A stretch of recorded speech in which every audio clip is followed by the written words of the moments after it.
क्या चीज? हम कौन से टॉपिक के बारे में डिस्कस कर रहे हैं बेटा? Henry's law. देखो हेनरी लॉ क्या कहता है उसको समझो। आपके पास में मान लीजिए ऐसे करके ये कोई सिलेंडर है और इस सिलेंडर के ऊपर हमारे पास में ये पिस्टन लगा हुआ है फ्रिक्शनलेस। ठीक है जी। और इसमें यहाँ पर हमारे पास में ये मान के चलो कि भाई ये कोई गैस भरी हुई है। ठीक है, क्या भरी हुई है बेटा? गैस भरी हुई है। ठीक है, और इसी में हम लोगों ने नीचे ये कोई सॉल्यूशन रख रखा है। ठीक है जी, ये कोई लिक्विड रख रखा है। अब आपने क्या किया, इसमें जो गैस है उसके कुछ कुछ पार्टिकल इसमें डिजोल्व होंगे। ये देख रहे हो आप लोग, कुछ येलो कलर के पार्टिकल्स मैंने बना दिए। अब क्या होता है, हम लोगों ने मान लीजिए इस एक्सटर्नल प्रेशर को बढ़ाया। क्या किया, इस पिस्टन को नीचे प्रेस किया, कंप्रेस किया, इसको दबाया हम लोग। जब आप इसको जब दबाओगे तो दबाने से क्या होगा, ये पिस्टन आपका आएगा नीचे की ओर। जो पिस्टन आपका इस समय यहाँ है वो पिस्टन मान लीजिए अब इस जगह आ जाता है। दिख रहा है आपको? पिस्टन कंप्रेस हो गया, पिस्टन नीचे आ गया। पिस्टन तो नीचे आ गया, लिक्विड का अमाउंट तो उतना ही रहेगा। लिक्विड तो कोई कम होएगा नहीं हमारे पास में। ठीक है जी, लिक्विड तो उतना का उतना ही है, जितना पहले था उतना ही अब है। लेकिन जो हमारे पास में जो गैस के जो पार्टिकल्स हैं, ठीक है, वो हमारे पास में क्या हो गए, पहले यहाँ थे, अब वो गैस के पार्टिकल्स अब इसमें आ गए। तो कहने का सेंस क्या है, इसका मतलब भैया कि जो गैस है हमारे पास में वो डिजोल्व हो गई। नहीं है क्या? मतलब आपने क्या किया, अच्छा टेम्परेचर थोड़ी आपने कोई चेंज किया इसमें, टेम्परेचर तो आपने उतना का उतना ही रखा। मतलब हमारे पास में एट कांस्टेंट टेम्परेचर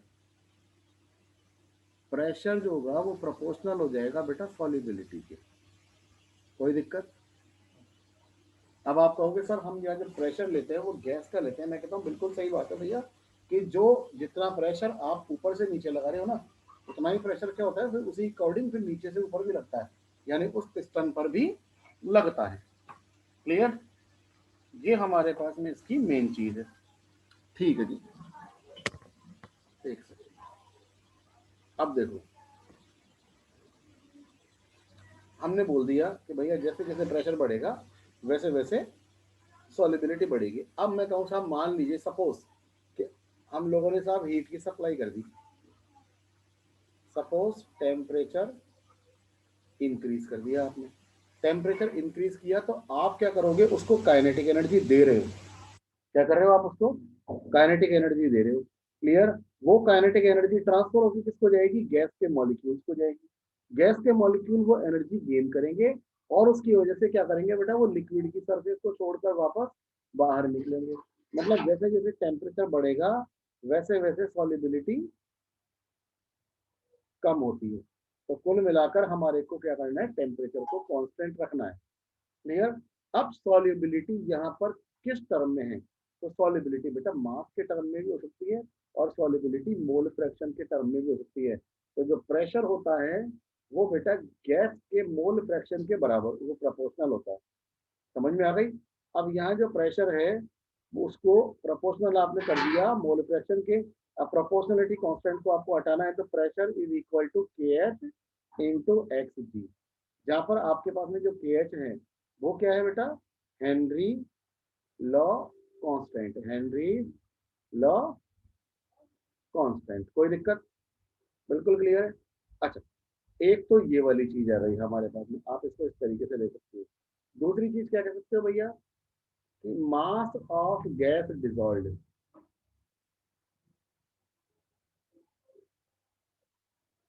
वो भी प्रोपोर्शनल हो जाएगी पी के, यानी कि एम प्रोपोर्शनल हो जाएगी पी के। तो कई किताबों में एम इज इक्वल टू यहाँ पे कांस्टेंट इनटू पी कर रखा है। क्लियर? और इस कांस्टेंट को के एच से ही रिप्रेजेंट किया हुआ है। वैसे तो के से किया हुआ है, लेकिन जब न्यूमेरिकल की बात आती है और जब कैलकुलेशन जब अपन लोग करते हैं ना यहाँ पर, तो वहां पे के नहीं बोलते हैं वो लोग, यहाँ पे इसको हेनरी लॉ कांस्टेंट की वैल्यू ही पुट कर देते हैं। क्लियर? आप देखना इवन आपके एनसीईआरटी में भी एक न्यूमेरिकल ऐसा गिवन है। तो हमारे को, मैं नहीं समझता कि इस चीज में कोई प्रॉब्लम आनी चाहिए। कोई प्रॉब्लम है बोलो? ठीक है, अब सुनो हमारे पास में एक बार मैं वापस एक बार इस पे जा रहा हूँ इसमें टेम्परेचर और सॉल्युबिलिटी पे। कि अगर मान लो बेटा मैंने सॉल्युबिलिटी, ठीक है ना, एक मिनट, सॉल्युबिलिटी लिख दिया यहाँ पे, सॉल्युबिलिटी हो गया और टेम्परेचर के बीच में अगर आप ग्राफ प्लॉट करते हो तो वो ग्राफ ऐसे जाता है, ठीक है ना, नीचे की ओर। आप सुनो, अब क्या होती है, कोई भी जो चीजें हैं जैसे राउल्ट लॉ हो गया या हेनरी लॉ हो गया, ये सब आपको तब समझ में आएंगे जब आपको न्यूमेरिकल बहुत अच्छे से आता है। क्लियर? अब मैं एक एक क्वेश्चन को ले रहा हूँ। सबसे पहले तो मैं एक एक क्वेश्चन में उठाता हूँ, उसको समझना। अब सुनो, मेरे पास में यहाँ पे क्या कह रहा है यहाँ पर ये कि H2S जो है ना वो एक टॉक्सिक गैस है, ठीक है ना। जिस जिस गैस की सॉल्युबिलिटी लिक्विड में हम लोगों ने मानी है 0.195 एट STP, ठीक है साहब, standard temperature and pressure. Standard temperature and pressure. अब स्टैंडर्ड जो प्रेशर है, भाई टेम्परेचर तो हम लोगों ने कांस्टेंट ले लिया, यहाँ पे बात आ जाती है स्टैंडर्ड प्रेशर। स्टैंडर्ड प्रेशर कितना होता है बेटा? 1 atm।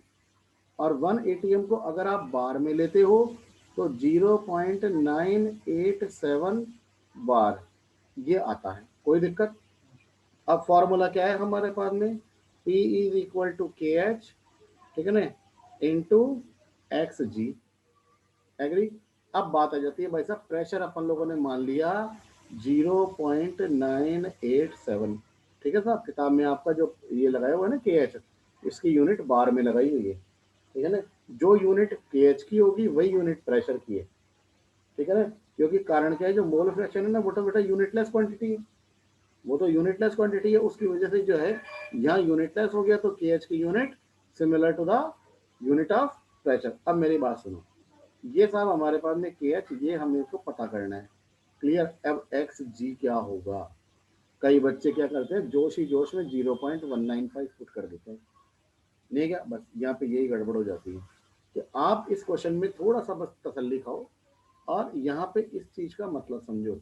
0.195 एम, 0.195 एम का मतलब होता है 0.195 मोल पर केजी। क्लियर? तो इसका मतलब आपके पास में यहाँ पर दो चीजें हैं यहाँ पर। यहाँ बेटा एक तो है गैस, क्लियर है, और एक है हमारे पास सॉल्वेंट। और सॉल्वेंट क्या है यहाँ पे, अपन लोग वाटर कंसिडर कर रहे हैं यहाँ पे। क्लियर? अब देखो सॉल्वेंट कितना है बेटा, 1 kg, भाई 0.15 मोल पर केजी ले लिया ना। लेट सपोज कि भाई हमारे पास में mass of solvent is 1 kg, तो बेटा अपन लोगों ने यहाँ पे 1 kg ले लिया। अब 1 kg है, इसका मतलब हमारे पास में 1000 ग्राम वाटर हो गया। 1000 ग्राम वाटर है तो इसके नंबर ऑफ मोल्स कितने हो गए बेटा? 1000 डिवाइड बाई 18। 1000 डिवाइड बाई 18 मतलब 55.55। कोई दिक्कत? इतने मोल आ गए, आ गए।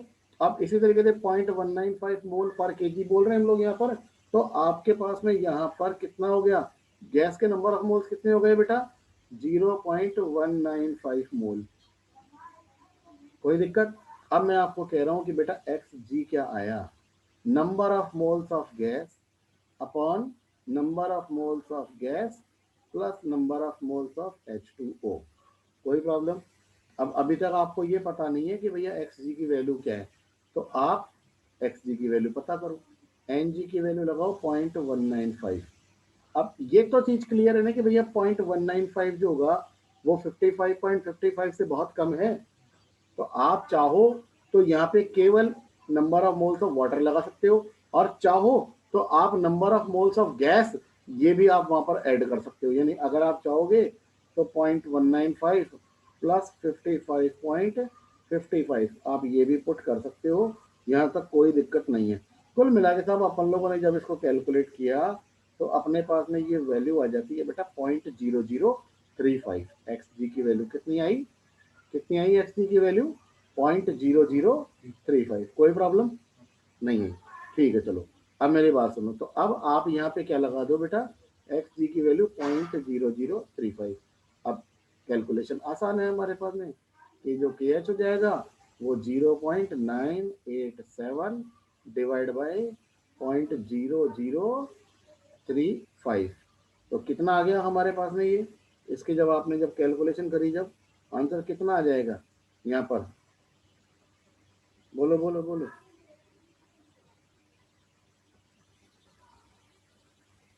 कैलकुलेशन कर, उससे कर ले।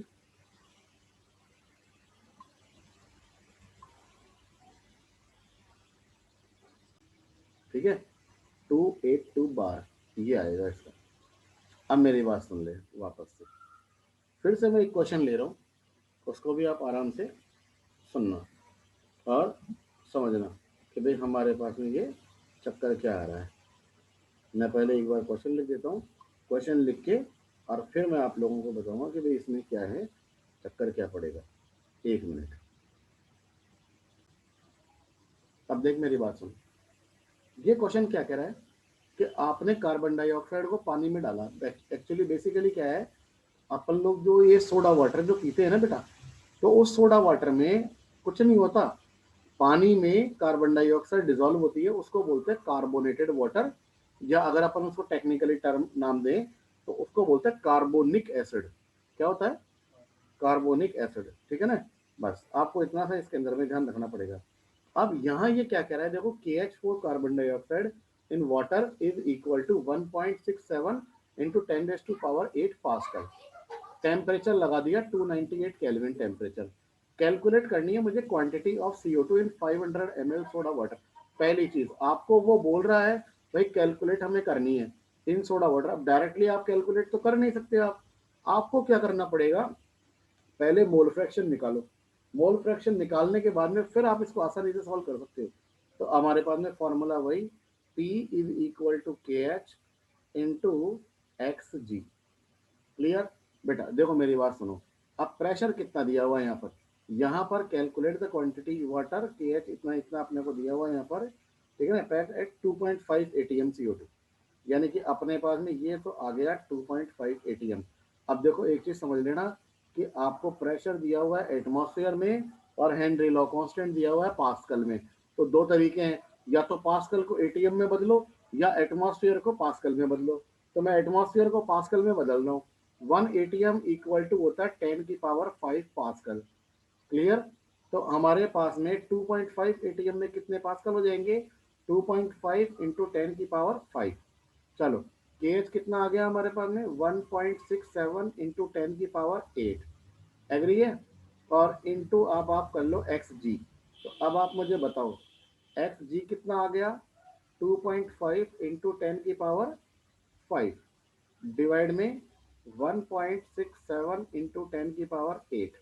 एग्री। एक चीज तो ये वाली है। अब फिर इसके बाद में फिर हमारे पास में भैया एक्स जी के ऊपर बात आ जाती है। अब आपके पास में क्या हुआ 500 ml। यहाँ ये चीज को समझ लेना बहुत अच्छे से, यहाँ पे क्या कई बार कंफ्यूजन हो जाता है, इसलिए ज्यादा इसमें खोपड़ी लगाने की जरूरत नहीं है। इसको थोड़ा सा तसल्ली से समझो कि भाई 500 ml सोडा वाटर, मैंने क्या कहा भाई कार्बन डाइऑक्साइड इन वाटर, यानी पानी में जो कार्बन डाइऑक्साइड जो गैस जो डिजोल्व है ना बेटा, वो बहुत कम वॉल्यूम कवर करती है। यानी एक तरीके से ये पूरा का पूरा जो वॉल्यूम है वो नियर अबाउट पानी का ही है, वाटर का ही है। तो अच्छा, वाटर की डेंसिटी हमेशा होती है 1। तो बताओ मास ऑफ वाटर कितना हो जाएगा हमारे पास में 500 ग्राम। 500 ग्राम में नंबर ऑफ मोल्स कितने आ जाएंगे 500 डिवाइड बाई 18। एग्री, कहीं दिक्कत नहीं है। तो अब आपके पास में जो एक्स जी है वो किसके बराबर आ जाएगा बेटा, number of moles of CO2 upon number of moles of CO2 plus number of moles of H2। एक सेकेंड। तो अब हमारे पास में, क्योंकि देखो मेरी बात सुनो, जो एक्स जी की जो वैल्यू आ रही है ना वो क्या आ रहा है यहाँ पे, देखो 10⁵ बेटा ऊपर है और 10⁸ नीचे है। तो इसका मतलब 10⁻³ जाएगा, यानी डिवाइड बाई 1000, मतलब एक्स जी की वैल्यू बहुत कम है। मतलब नंबर ऑफ जो CO2 गैस जो डिजोल्व है ना वो बहुत कम अमाउंट में डिजोल्व है, क्योंकि उसका मोल फ्रैक्शन बहुत कम है। तो अपने पास में ये value near about number of moles of CO2 upon number of moles of H2O इसके बराबर आ जाएगी। अब ये हमारे पास में इक्वेशन नंबर 1, ये इक्वेशन नंबर 2। क्लियर। अब आप एक बात देखो, यहाँ पर ये चीज क्लियर हो गई ना। Number of moles of CO2 किसके बराबर आ जाएगा बेटा, number of moles of H2O into, और अब आप ये वाली वैल्यू लगा दो यहाँ पे 2.5 into 10⁵ divide by 1.67 into 10⁸। Number of moles of water कितने आ जाएंगे बेटा, गिवन मास ऑफ वाटर 500 ग्राम दे ही रखा है, मोलिकुलर मास ऑफ वाटर 18 होता ही है, into 2.5 into 10⁵ divide by 1.67 into 10⁸। Clear है। ये चीज अपन लोगों ने कैलकुलेट करी, तो हमारे पास में इसका आंसर क्या निकलता है उसको आप निकालो बहुत अच्छे से, कहीं दिक्कत नहीं है। या number of moles of CO2 आपके सामने निकल जाएंगे, कैलकुलेट करो। आपके पास में इसकी अपन ने जब कैलकुलेशन करी तो 41.67 इंटू 10⁻³ मोल इतना आ गया। कोई दिक्कत है? क्लियर। अब मेरी बात सुनो, फिर अपन लोग एक क्वेश्चन करते हैं। देखो एक बार इसका पेज क्या अपन थोड़ा ब्लैक कर देते ना, तो उससे क्या आंखों पर स्ट्रेस नहीं आता।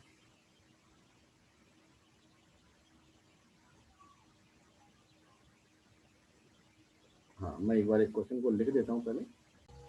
चल देख मेरी बात सुन, देखो यहाँ ये क्वेश्चन कह रहा है the partial pressure of ethane over a saturated solution having 6.56 into 10⁻² gram ethane. यानी देखो मेरी बात सुन लो, जो पहली जो कंडीशन जो आपको बोल रहा है ना, ये उसको समझ लो। पहली कंडीशन में इतने ग्राम ईथेन है आपके पास में, और वहां पर पार्शियल प्रेशर है बेटा 1 बार। यानी आपको जो सॉल्यूट दिया हुआ है वो मास में दिया हुआ है, और पार्शियल प्रेशर आपको 1 बार दिया हुआ है। ठीक है। ये कह रहा है इफ सॉल्यूशन कंटेंस, अगर ये सॉल्यूशन 5 इंटू 10⁻² ग्राम ईथेन, यानी अगर इतने ग्राम ईथेन अगर होती है तो बताओ पार्शियल प्रेशर कितना होगा। मतलब कहीं इसने कोई कैलकुलेशन की बात नहीं करी, वो उसकी बात नहीं करी, हेनरी लॉ कांस्टेंट की। तो मेरी बात सुनो, देखो प्रोपोर्शनल फॉर्मूला होता था बेटा m प्रोपोर्शनल टू p।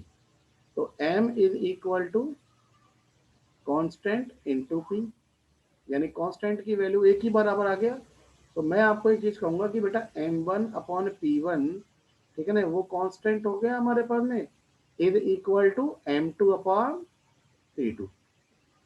या आप ये कह सकते हो कि sir p2 upon m2 equal to p1 by m1। Am I right? P1 आपको ये दिया हुआ है, ये P1 है, P2 आपको कैलकुलेट करना है। क्लियर। ये आपके सामने M1 दिया हुआ है, और ये आपके पास में M2 दिया हुआ है। वैल्यू लगाओ, कोई दिक्कत है ही नहीं हमारे पास में। यहाँ पर भैया M2 को उठा के ऊपर ले जाना यहाँ पे। तो P2 is equal to M2 divide by M1 into P1। चलिए अब मुझे बताओ M2 कितना है बेटा, 5 इंटू 10⁻², और M1 कितना है 6.56 इंटू 10⁻²। क्लियर। और इनिशियल पार्शियल प्रेशर कितना था, 1 बार। चलो अब मुझे बताओ P2 कितना आ गया मेरे पास में। P2 अपन लोगों ने यहाँ पे कैलकुलेट किया तो ये आ गया 0.762 बार। बोलो कोई दिक्कत? सबसे सिंपल क्वेश्चन है। आप फिर से मैं एक क्वेश्चन आपके सामने ले रहा हूँ, उसको समझना। हाँ देखो यहाँ पे क्या क्वेश्चन कह रहा है, KH for molality of methane.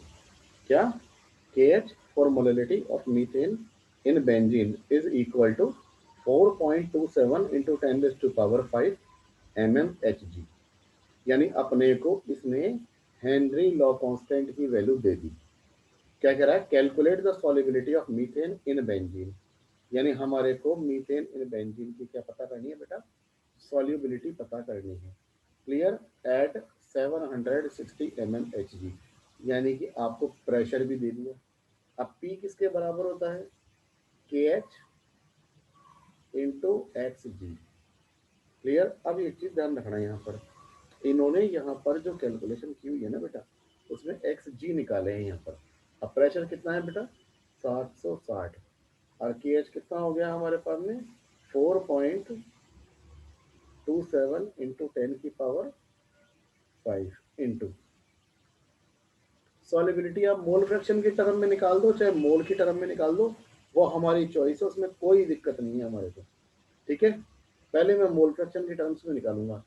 तो मुझे बताओ अब XG कितना आ गया, 760 डिवाइड बाई 4.27 इंटू 10⁵ ये आया। ये कितना आया मेरे पास में यहाँ पर, इसकी जो वैल्यू आ जाती है वो आ जाती है बेटा 1.78 इंटू 10⁻⁻3। ठीक है ना, मैंने कैलकुलेशन करके नहीं देखा, जो कैलकुलेशन मेरे पास में है मैं उसके अकॉर्डिंग ही आपको बता रहा हूँ। एग्री है, कहीं दिक्कत नहीं है। चलो अब मैं आपको फिर क्या कर रहा हूँ यहाँ पर भैया, molality, KH for the molality. Molality का मतलब हो गया हमारे पास में मोल पर केजी, मोल पर केजी। तो उसके हिसाब से अपने को इसको करना पड़ेगा। एक सेकेंड में एक बार थोड़ा दोस्तों, हाँ ये तो यही निकाला हुआ है बिल्कुल, 1.78 इंटू 10⁻⁻3। मैं एक चीज सोच रहा हूँ कि अगर मान लो हमारे को ये कह देता कि भैया molality of methane in benzene, तो मैं अगर आपको ये कहूंगा कि भाई साहब सपोज करो मेरे को यहाँ पे बेंजीन अगर ये 1 kg दे देता, तो अज्यूम कर रहा हूँ, क्वेश्चन में गिवन नहीं है, क्वेश्चन में गिवन नहीं है, मैंने क्या मान लो हमारे पास में ये ले लेता, तो मैं क्या करता मुझे बताओ यहाँ पर। तो मेरे पास में 1.78 इंटू 10⁻⁻3 ये वैल्यू XG की आ गई ना, और XG की वैल्यू किसके बराबर आ जाती है, number of moles of CH4 upon number of moles of CH4 plus number of moles of C6H6। और हमारे पास में ये वैल्यू तो नेग्लिजिबल हो गई, यानी कि एक तरीके से number of moles of CH4 upon number of moles of C6H6।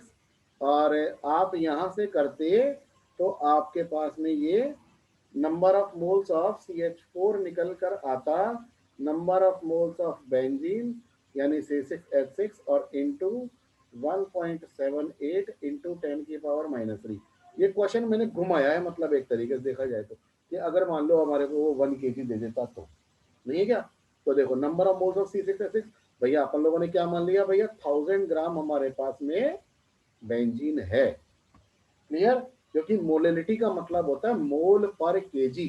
तो पर केजी का मतलब वो जो 1 kg जो है ना, वो that is the weight of solvent, और सॉल्वेंट हम लोगों ने यहाँ पे बेंजीन को ले लिया, तो यहाँ पे 1000 और डिवाइड बाई इसका हो जाता है बेटा 78, तो इंटू 1.78 इंटू 10⁻⁻3। देखो ये 10⁻+3 हो गया, ये 10⁻⁻3 हो गया, तो ये अपने पास में आ जाता है 1.78 डिवाइड बाई 78। ऐसे करके बेटा हमारे पास में number of moles of methane आ जाता। चलो अब अगर मान लो साहब हमें कहता था मास ऑफ CH4 निकालो, कोई बात नहीं भैया, लो मास ऑफ CH4 भी ले लो ना। मास ऑफ CH4 कैसे निकलेगा, नंबर ऑफ मोल का फॉर्मूला क्या हो जाता है, weight of CH4 upon molecular weight of CH4। Clear, तो हम लोग इससे ये वैल्यू किसके बराबर आ गई, 1.78 डिवाइड बाई 78।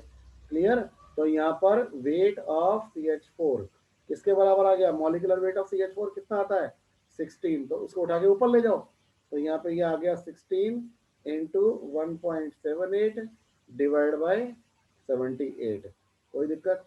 अब देख लो मैंने क्वेश्चन को कितना कितना घुमा दिया कि भैया let suppose the mass of benzene is taken as 1 kg। ठीक है भाई साहब, हम लोगों ने 1 kg ले लिया, ठीक है क्या। मान लो साहब तो सब नंबर ऑफ मोल्स कितने निकलेंगे, तो मैंने नंबर ऑफ मोल्स निकाल लिए by the help of mole fraction. ठीक है, अब साहब हमको बोल दिया भैया मास निकालो मीथेन का, तो मीथेन का मास कैसे निकाल दिया, by the using number of moles of methane. Methane के नंबर ऑफ मोल की हेल्प से अपन लोगों ने उसका मास निकाल लिया। बोलो कोई दिक्कत, कंफर्म है। ठीक है, अब मेरी बात सुनो, फिर से एक क्वेश्चन ले रहा हूं मैं आपके सामने। हमारे पास में जो क्वेश्चन है ना वो ये कह रहा है, if nitrogen gas is bubbled through water, यानी आपने क्या किया पानी में से नाइट्रोजन गैस को पास करवाई, अब क्या होती है कि जैसे ऑक्सीजन गैस पानी में डिजोल्व होती है नहीं होती है? होती है। हालांकि सॉल्युबिलिटी कम होती है बट होती है। प्रूफ क्या है हमारे पास में कि भैया जो एक्वेटिक स्पीशीज मछलियां हैं पानी में जिंदा रहती है। क्यों क्यों जिंदा रहती है, क्यों सर्वाइव कर सकती है? क्योंकि पानी में ऑक्सीजन है। उन्हें भी जीवित रहने के लिए ऑक्सीजन की जरूरत है, और वो ऑक्सीजन इनको पानी में से ही मिलती है। जो वाटर में जो डिजॉल्व ऑक्सीजन होती है वो होती है मछलियों के जिंदा रहने के लिए। कोई कोई आदमी एक्वेरियम लगता है, तो जो एक्वेरियम होता है उसके साइड के अंदर भी एक छोटी सी डिवाइस लगाता है, जिससे क्या है कि वो पानी के बबल्स निकलते हैं जोर जोर से। वो भी क्या करते हैं, वहां पे क्या है कि उस ऑक्सीजन के जो लेवल है ना उसको मेंटेन करके रखते हैं। ठीक है, चलो। इसी तरीके से हमारे पास में नाइट्रोजन गैस की भी ये बात कर रहा है कि भैया नाइट्रोजन गैस भी साहब कुछ डिजोल्व हुई पानी में। क्लियर।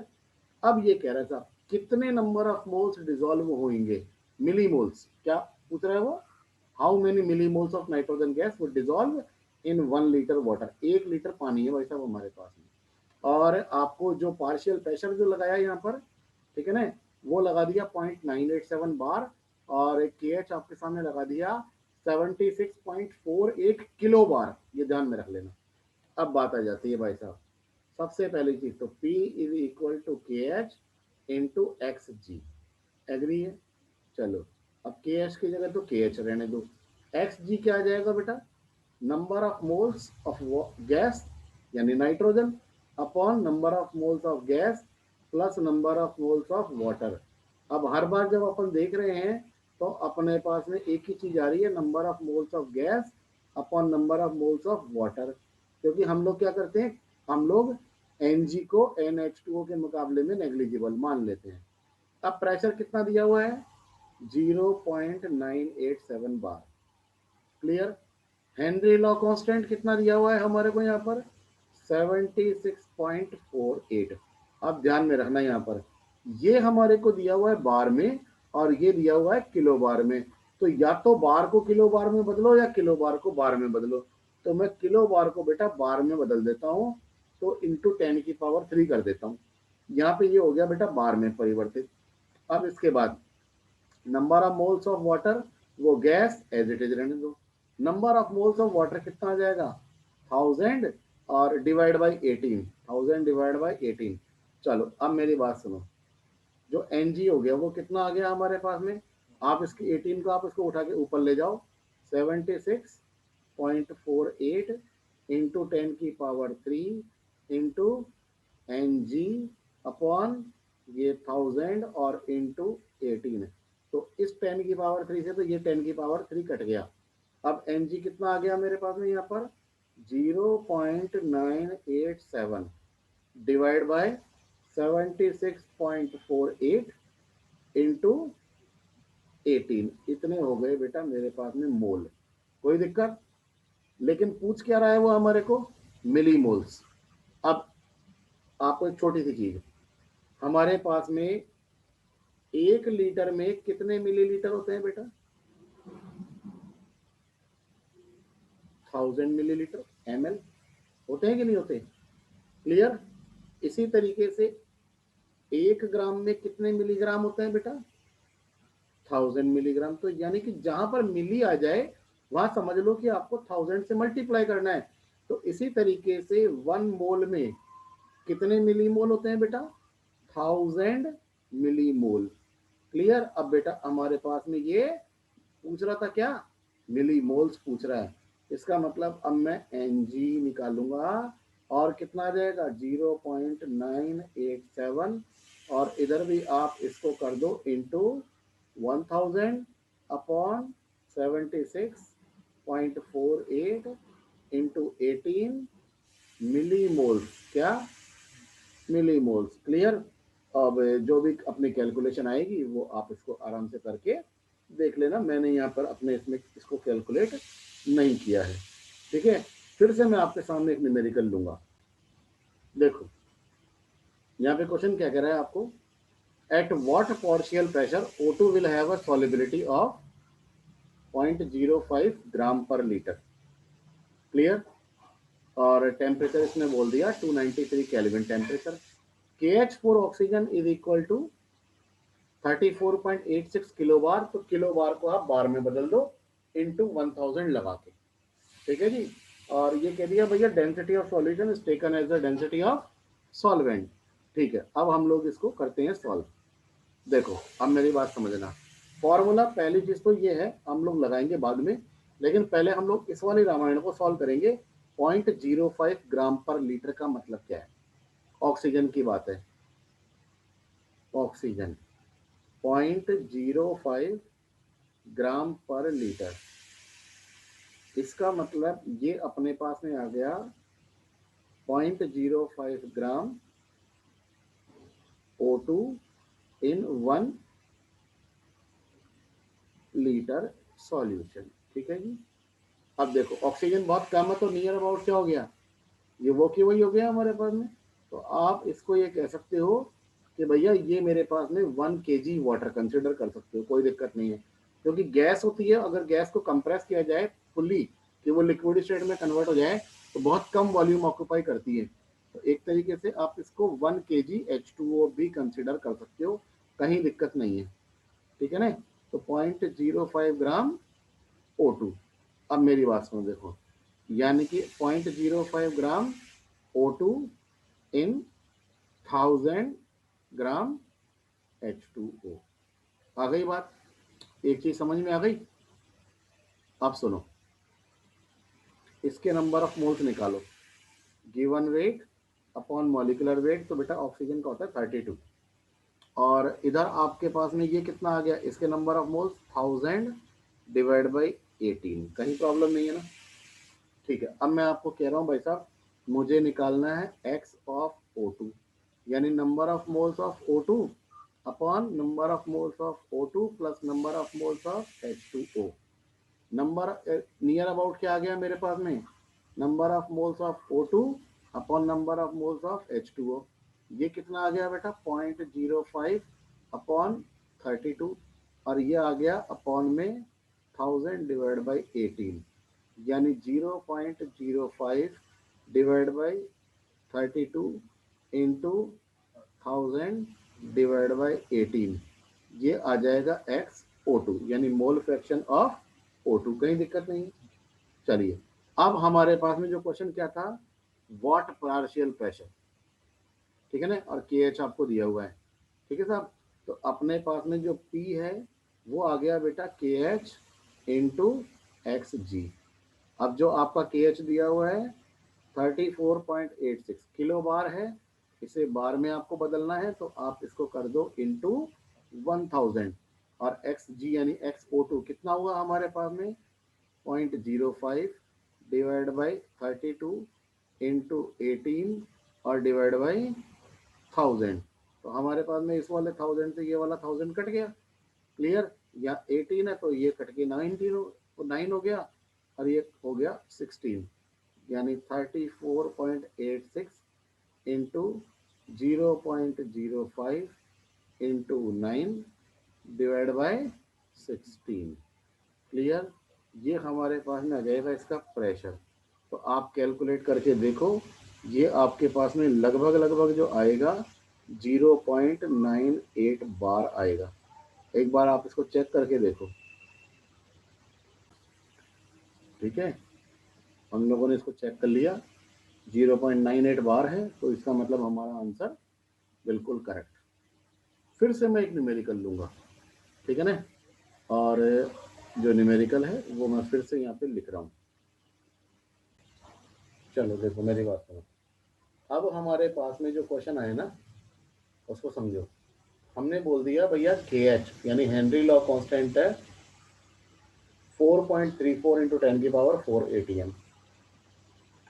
ऑक्सीजन का प्रेशर है इतना, और कंसंट्रेशन ऑफ ऑक्सीजन पता करनी है मोल पर लीटर में।